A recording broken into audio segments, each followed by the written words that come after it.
పిఠాపురం నియోజకవర్గం ఇప్పుడు ఆంధ్రప్రదేశ్లో మారుమోగుతున్న నియోజకవర్గం అనే చెప్పాలి.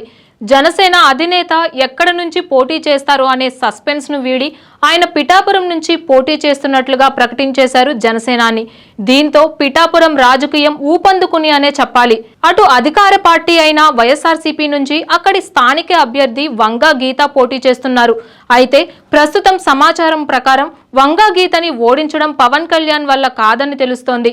వంగా గీతకి అక్కడ స్థానికంగా బలం కూడా చాలా ఎక్కువగా ఉందనే చెప్పాలి. కాపు నాయకురాలిగా మంచి పేరు ఉందనే చెప్పొచ్చు. అక్కడ ఓటర్ల అభిప్రాయం ప్రకారం చూస్తే వంగా గీత అత్యంత మెజారిటీతో గెలుపొందే అవకాశం చాలానే కనిపిస్తోంది. అయితే కొన్ని సర్వేల ప్రకారం చూస్తే జనసేనాని పవన్ కళ్యాణ్కి 1,00,000 మెజారిటీ వచ్చే అవకాశం ఉందని చెప్తున్నారు రాజకీయ విశ్లేషకులు. పవన్ కళ్యాణ్ తమ మీద పెట్టుకున్న నమ్మకాన్ని నిజం చేస్తామని కొంతమంది ఓటర్లు చెబుతున్నారు. కానీ చాలా వరకు చేపట్టిన సర్వేల ప్రకారం చూస్తే వంగా గీతదే పైచేయిగా కనిపిస్తోంది. ఇంత ఉత్కంఠభరితంగా ఉన్న పిఠాపురం నియోజకవర్గంలో గెలుపు ఎవరిది అని చివరి వరకు వేచి చూడాల్సిందే.